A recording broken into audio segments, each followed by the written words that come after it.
Have you ever seen a movie where the rocket ship is breaking through the atmosphere and the G-force is so strong that you can see the tension on the faces of the bodies that you're watching moving through space? Their eyes look like they're going to bulge out and their head looks like it's going to explode, and you can tell that they can hardly stand it, and then all of a sudden they break through, and then the relief of that tension is no longer there. That's what meditating is like. No, not quite. Not quite, but it's sort of kind of like that. Sort of kind of like that, because your goal is to quiet your mind. But when you first start to quiet your mind isn't quieted. So you have a sort of internal battle going on, because you want to quiet your mind, but it isn't. You want to quiet your mind, but it isn't.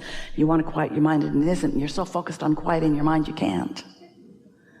And so we say, listen to the air conditioner. It's so beautifully boring. You have no judgment about it. I've heard better. You don't feel that way. So you just let your mind relax. And at first there's a tension. There's a tension, isn't there? You know what we're talking about? We're talking about the tension of releasing resistance, which is easily accomplished by releasing thought. But there's a tension in releasing thought because you've trained your minds to focus. And your mind doesn't want to really release thought. Your mind wants to focus on something. And the law of attraction is going to cause your mind to focus on the most active thought, which in most cases, we love you so much, is resistant in nature to some degree. So when you meditate, you got to focus on something and let that tension be there because it's natural, but just keep focusing until you break through the atmosphere. You will. And when you do, sweet relief will come over you. That's a state of non-resistance. And when you do that, we're talking about 15 or 20 minutes to get there. When you do that, now everything in your vortex you are allowing, but we don't want you to think about it. We want you to just sit in that relief, in that release, in that absence of resistance, and know, but don't know it so much that you're thinking. Just know that what's in your vortex is now calling you, and there's no resistance in you. So you're going. And as you go, now a thought will occur to you, an impulse will occur to you. And when it comes, think about that. But we're talking about what Esther is writing as she writes her segment of intention, as she's going to meditate. She's begun writing something like this. Not the same words every time, but the same intention. I'm going to sit for 20 minutes or so. I'm going to turn off my phone and sit in a place where there will not be interruptions. And I'm going to quiet my mind. I'm going to quiet my mind by focusing on this sound. Sometimes it's a sound in her house. The refrigerator makes a really nice sound, the condenser. The air conditioner makes a really nice sound, but sometimes it turns on and off. So she has an app on her phone. It's the most spiritual app in the whole world. It's called Central Air. It's just this nice, steady, sort of atmospheric buzz that she focuses on. Her statement of intention is, I'm going to focus on this sound of silence, so to speak, this sound, and I'm going to allow my vibration to rise. And then this is the key word that she has just discovered recently, and this is everything that we're leading up to with you. And then I'm going to watch the movie if it happens. I'm going to watch the movie if it happens. Not, I'm going to create a movie. Not, I'm going to take this issue and I'm going to work it over good. Because that's a reintroduction of the resistance she is talking about letting go of. I'm just going to watch the movie. I'm going to watch the non-resistant movie that my inner being has queued up for me. So I have one singular intention, and that is to release any resistance that I have. Okay, now that made perfect sense to you, didn't it? Your meditations are going to be so much more pleasurable from now on. Pleasurable and therefore powerful, but pleasurable is what we're going for. But therefore more powerful, but pleasurable is what we're going for. Because if you go for the power of it, you're going to try to create within it. If you go for the pleasure of it, you'll chill. You'll allow it to be. So you got that, didn't you? Now what we're saying to you is that's the same stance that we want you to now be relative to everything that you want, because you've done the work. You have sifted through the data. You've done step 1. Source has gathered the cooperative components. Step 2 is done. Now your work relative to this subject is to let it be. Let it come to you. Don't try to direct it. That makes you focus in the same way that we were giving the example of. It makes you activate vibrations that are in your way.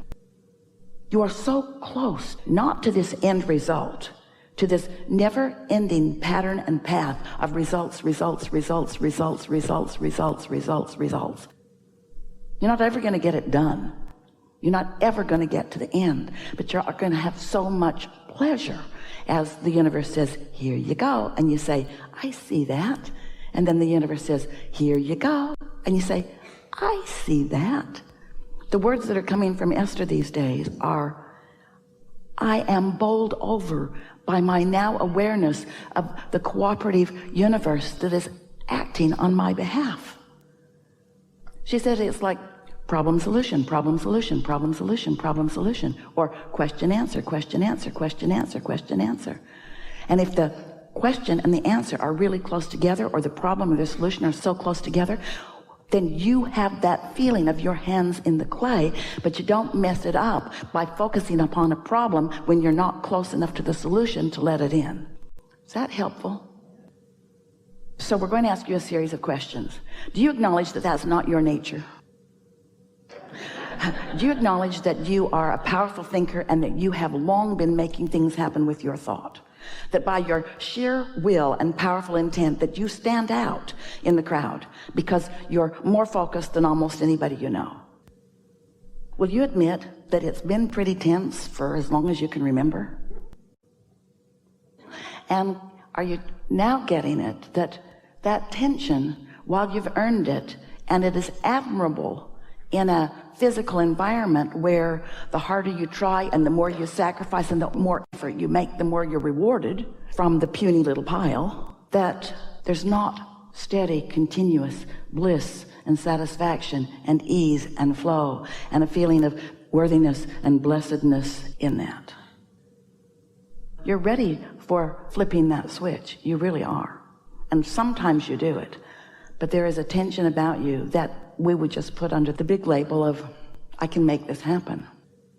And we want to say to you, to all of you, you've already made it happen. Now you want to let it in. But when you say, I can make this happen, then you're still trying to make it happen, which means you're not ready to let it in, which means everything that's queued up for you can't get in because you're still trying to make it happen. And when you're making it happen, you're still considering the contrast.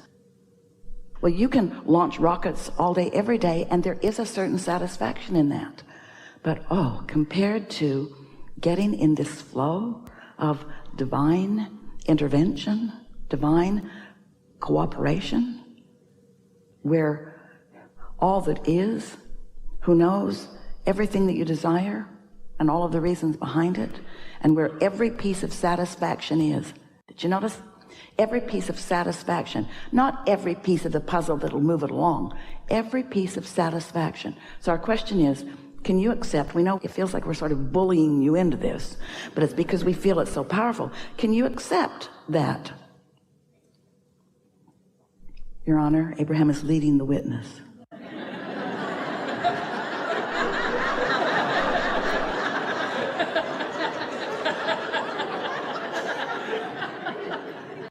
Can you accept that the feeling of satisfaction and the accomplishment of the powerful state of being that you want are the same thing, but with emphasis on the pleasure, you can be there now, and with emphasis on the power, you hold it off. Can you feel the difference? When you say, I'm going to tune in and I'm going to take this alignment and then I'm going to accomplish this, you point right at the problem that needs to be overcome. But when you are looking for the pleasure of it, now you've just broken through the atmosphere. Now you're feeling the release of it. And now you're letting the universe have its way with you, which requires trust that you're worthy, and trust that your inner being knows what you want, and trust that the cooperative components have been gathered, and trust that you're going to like it as you move along. This is what happens with almost all of you. You put your trust in others who don't hold you as their steady object of attention. You trust another human to make you their priority, and it defies the selfish nature that all are born with. Everyone is selfishly inspired because they are attracting to their point of attraction. And so your inner being is you. Your inner being is attracting to you, you see. And so that's why we use words like trust the process, trust the feeling, trust the laws of the universe, trust the law of attraction. And in time, you will trust your worthy nature. You will trust the love that the universe has for you. You will trust the well-being of your life experience. You will trust it. Trust is the only word Esther can find that means what you will understand as we focus upon this. You see, you can look, you can see with your eyes and smell, you can see and hear and smell and taste and touch. And so that's a reality that you acknowledge is real. But what's over here in the vortex, your physical senses can't see it or hear it or smell it or taste it or touch it. And so it requires a trust. Well, what is that? Abraham, you're asking me to now blindly not look and not see and not hear and not smell and not taste and not touch. You're asking me to not use any of the resources that I am comfortable in using and to look somewhere where I can't see it, just take your word for it that it's over there. And we say, that's why we use the word trust. But in a little while, it won't be a stretch to trust it, because you'll identify the feeling of love when it's there, the feeling of confidence. You'll come to rely or trust the emotions. So we've been appealing to your logic, and we want to help you combine with you. And as we explain to you the way the laws of the universe work, and then we speak to you about things that you can feel. Like when we were talking about meditation, a lot of you got that. When we're talking about the feeling of release, you get that. When we're talking about moving towards something that feels good rather than away from what you want, which always feels bad, you don't have to trust your emotions. You understand that. You understand the difference between the way loving someone feels and the way hating someone feels. Have you ever, a same person, it's someone you know and you say you love them in your life experience. I love this person, but you're talking smack about them. Do you know what talking smack about them feels like? You're just facing reality, we know. You know what talking smack about them feels like? And you know what a genuine appreciation of them in a moment feels like?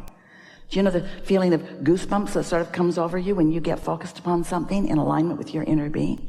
This isn't trust. This is stuff you know. Your guidance system works and you know it. So we're just asking you to trust that when it feels good, it is, and when it doesn't feel good, it isn't. That when it feels good, you're moving in the direction of who you really are and what you want and what you've expanded to. And when it doesn't feel good, you're not. So it doesn't require trust in the sense that you're flying blind. Not at all. Instead, you've got guidance within you that is letting you know, whew, this feels good, you see. Life is supposed to feel good to you. It is supposed to feel good to you. In every moment, it is supposed to feel good to you. Feel how far you've come in understanding just in this brief time that we've been together. Just take it easy and don't try so hard and don't feel like you need to sacrifice. Just feel that you are already blessed as best you can, and notice the things that the universe does out of sheer love and appreciation of you. And before you know it, you'll just be in that place mostly. There is so much love here for you, and for now, we are complete.